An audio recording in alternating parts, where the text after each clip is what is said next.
Car की sunroof से अपना सर बाहर निकाला है? अगर हाँ, तो उस सिचुएशन में आपने ये देखा ही होगा कि आपके ऊपर हवा का प्रेशर कितना ज्यादा पड़ता है। वहीं F1 रेसिंग में ड्राइवर्स 300 किलोमीटर/आवर की स्पीड से कार चलाते हैं, जिसमें उनके ऊपर हवा का प्रेशर 3 गुना ज्यादा होता है। तो क्या कभी आपने ये सोचा है कि F1 कार्स के कॉकपिट्स बंद क्यों नहीं होते ताकि ड्राइवर्स को इस प्रेशर से बचाया जा सके? तो पहला रीजन है कि इससे कार के एरोडायनामिक्स और एयर फ्लो डिस्टर्ब हो जाते हैं, जिससे उसकी हैंडलिंग और परफॉर्मेंस दोनों पर फर्क पड़ता है और इससे कार का वेट भी बढ़ जाता है। अब जहां F1 कार्स एक एक ग्राम से वेट कम करने के तरीके ढूंढती हैं, वहां अगर उल्टा वेट बढ़ गया तो उन्हें कार के मॉडल्स को री इंजीनियर करना पड़ जाएगा। एंड ड्राइवर्स ऑलरेडी 50 डिग्री की हीट में तप रहे होते हैं, तो बंद कॉकपिट में तो उनके लिए एसी लगवाना पड़ेगा, नहीं तो उनका तो तंदूरी बन जाएगा और लो ऑक्सीजन की वजह से आग लगने के चांसेस भी बढ़ जाएंगे। अनदर रीजन वाज ड्राइवर्स की सेफ्टी। अब आप ये सोचोगे कि ये कैसी सेफ्टी हुई जहां अगर सामने से कुछ भी आया तो वो सीधा ड्राइवर के मुंह पे लगेगा। लेकिन अब मानिए कि कार का एक्सीडेंट हो जाता है और उससे कार में आग लग जाती है, तो क्या बंद कॉकपिट में से ड्राइवर आसानी से बाहर निकलकर अपनी जान बचा पाएगा? ऐसा ही एक एक्सीडेंट हुआ ग्रॉसजीन के साथ 2020 में, जब रेस में उनकी कार ऑफ ट्रैक होकर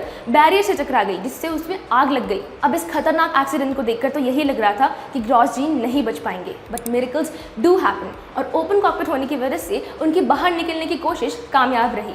इसके अलावा रात में विंडशील्ड पर लाइट्स के रिफ्लेक्शन की वजह से ड्राइवर्स की विजिबिलिटी भी कम हो जाती थी। और क्योंकि शुरू से ही F1 कार्स के कॉकपिट्स हमेशा ओपन रहे हैं, इसलिए ड्राइवर्स भी इस ट्रेडिशन के रूल्स को नहीं बदलना चाहते।